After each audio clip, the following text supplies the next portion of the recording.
Part 2, Chapter 2, The Flower of Utah. This is not a place to commemorate the trials and privations endured by the immigrant Mormons before they came to their final haven. From the shores of the Mississippi to the western slopes of the Rocky Mountains, they have struggled on with a constancy almost unparalleled in history. The savage man and the savage beast, hunger, thirst, fatigue, and disease, every impediment which nature could place in the way, had all been overcome with Anglo-Saxon tenacity. Yet the long journey and the accumulated terrors had shaken the hearts of the stoutest among them. There was not one who did not sink upon his knees in heartfelt prayer when they saw the broad valley of Utah bathed in the sunlight beneath them, and learned from the lips of their leader that this was the promised land, and that these virgin acres were to be theirs forevermore. Young speedily proved himself to be a skillful administrator as well as a resolute chief. Maps were drawn and charts prepared, in which the future city was sketched out. All around, farms were apportioned and allotted in proportion to the standing of each individual. The tradesman was put to his trade, and the artisan to his calling. In the town streets and squares sprang up, as if by magic. In the country there was draining and hedging, planting and clearing, until the next summer saw the whole country golden with the wheat crop.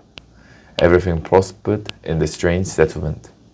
Above all, the great temple which they had erected in the center of the city grew even taller and larger. From the first blush of dawn until the closing of the twilight, the clatter of the hammer and the rasp of the saw was never absent from the monument which the immigrants erected to him, who had led them safe through many dangers. The two castaways, John Ferrier and the little girl who had shared his fortunes and had been adopted as his daughter, accompanied the Mormons to the end of their great pilgrimage. Little Lucy Ferrier was borne along pleasantly enough in Elder Strangerson's wagon, a retreat which she shared with the Mormon's 3 wives and with his son, a headstrong forward boy of 12. Having rallied with the elasticity of childhood from the shock caused by her mother's death, she soon became a pet with the woman and reconciled herself to this new life in her moving canvas-covered home. In the meantime, Ferrier, having recovered from his privations, distinguished himself as a useful guide and an indefatigable hunter. So rapidly did he gain the esteem of his new companions, that when they reached the end of their wanderings, it was unanimously agreed that he should be provided with as large and as fertile a tract of land as any of the settlers, with the exception of Young himself, and of Strangerson, Kemble, Johnston, and Drebber, who were the 4 principal elders. On the farm thus acquired, John Ferrier built himself a substantial log house, which received so many additions in succeeding years that it grew into a roomy villa. On the farm thus acquired, John Ferrier built himself a substantial log house, which received so many additions in succeeding years that it grew into a roomy villa. He was a man of a practical turn of mind, keen in his dealings and skillful with his hands.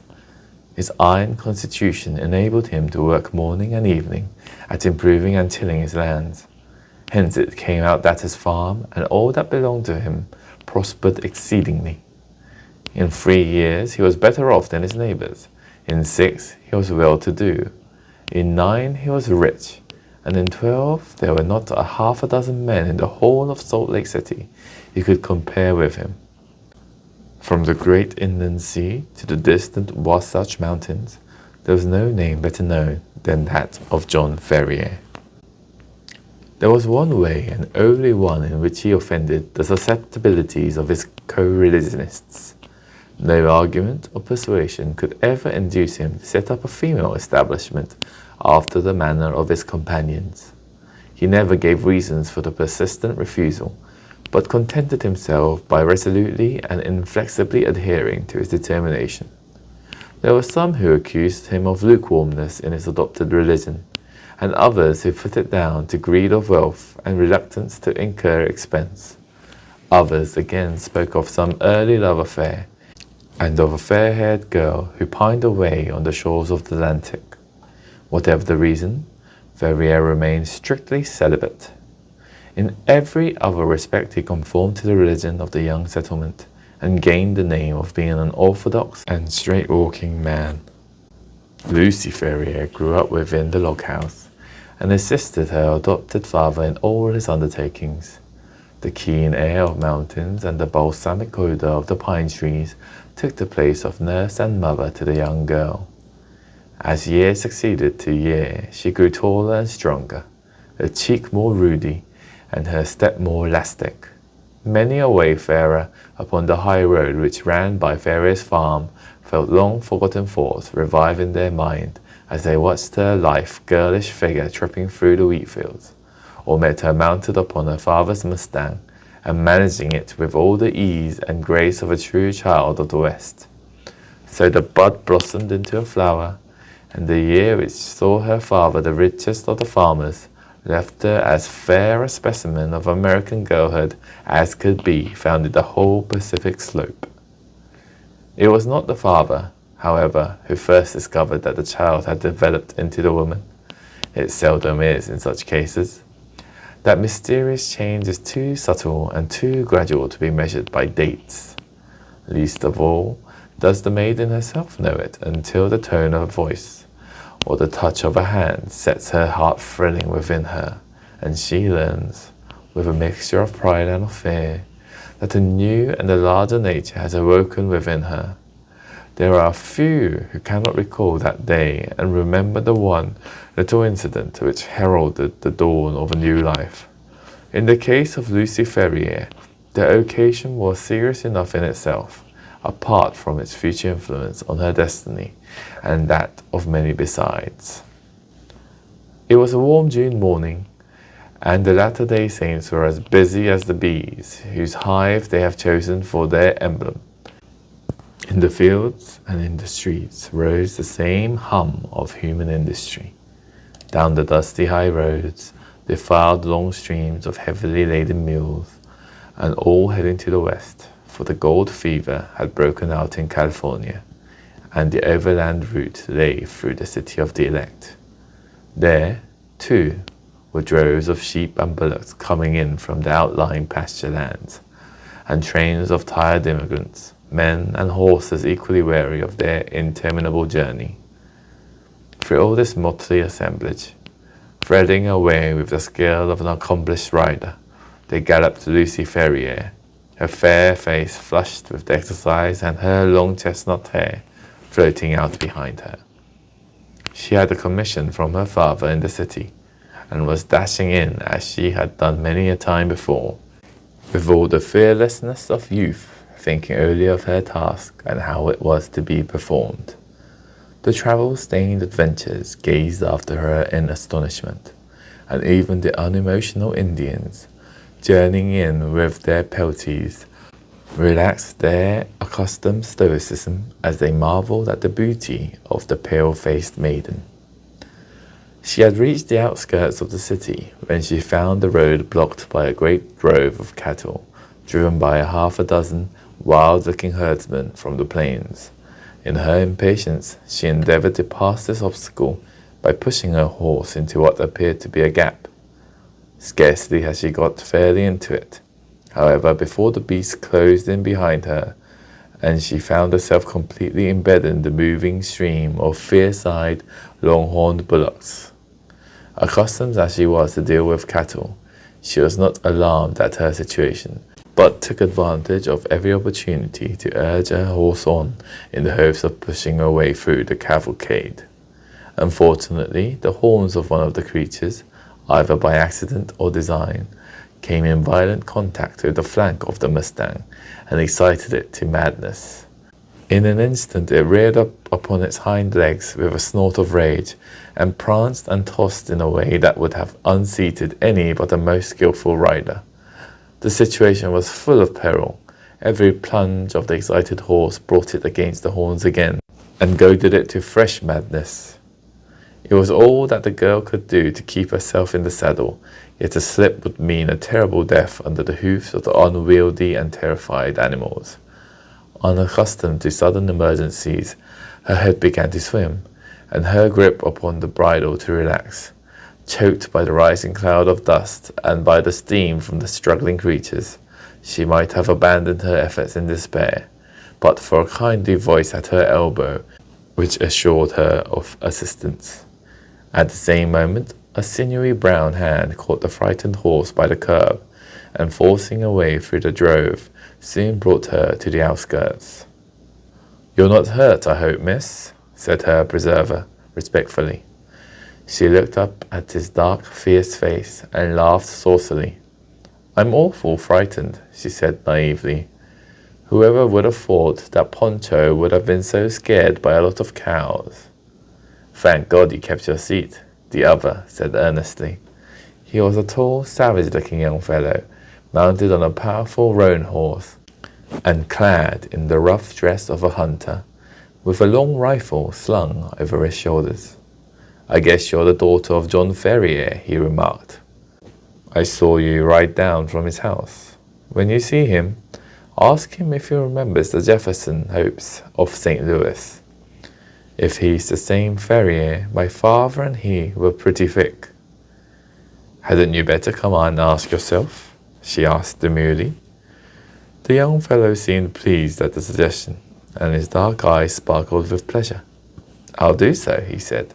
"We've been in the mountains for 2 months, and are not over and above in visiting condition. He must take us as he finds us." "He has a good deal to thank you for, and so have I," she answered. "He's awful fond of me. If those cows had jumped on me, he'd have never got over it." "Neither would I," said her companion. "You? Well, I don't see that it would make much matter to you anyhow. You ain't even a friend of ours." The young hunter's dark face grew so gloomy over this remark that Lucy Ferrier laughed out loud. "There, I didn't mean that," she said. "Of course you're a friend now. You must come and see us. Now I must push along, or father won't trust me with his business anymore.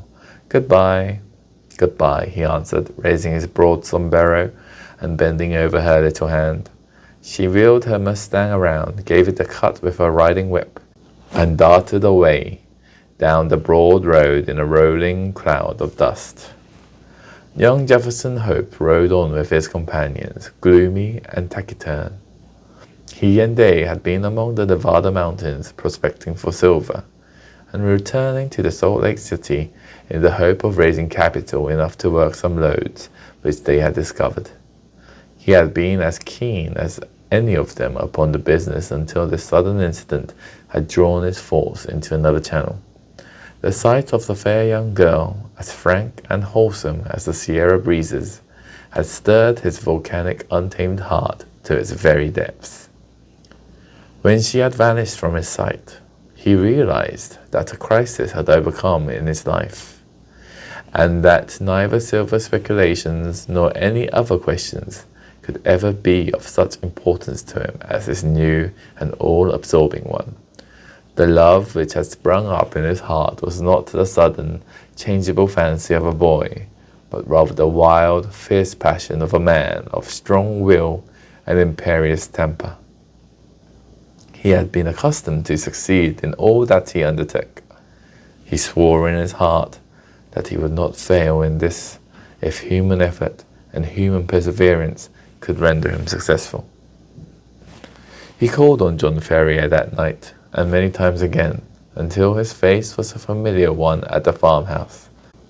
John, cooped up in the valley and absorbed in his work, had had little chance learning the news of the outside world during the last 12 years. All this Jefferson Hope was able to tell him, and in a style which interested Lucy as well as her father. He had been a pioneer in California, and could narrate many a strange tale of fortunes made and fortunes lost in those wild, halcyon days. He had been a scout too, and a trapper, a silver explorer, and a ranchman. Wherever stirring adventures were to be had, Jefferson Hope had been there in search of them. He had soon become a favourite with the old farmer, who spoke eloquently of his virtues. On such occasions, Lucy was silent, but her blushing cheek and her bright, happy eyes showed only too clearly that her young heart was no longer her own.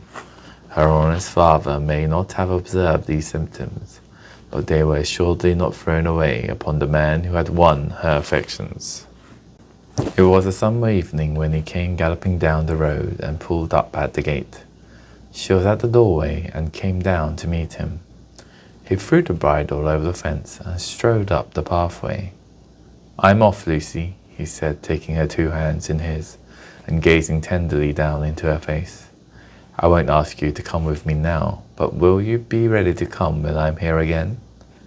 "And where will that be?" she asked, blushing and laughing. "A couple of months at the outside.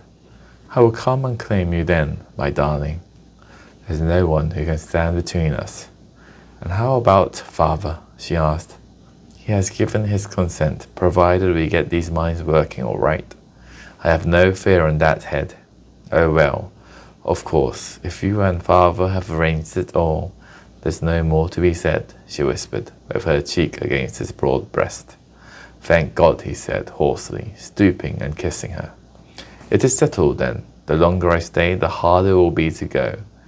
They are waiting for me at the canyon. Goodbye, my own darling, goodbye. In the 2 months you shall see me."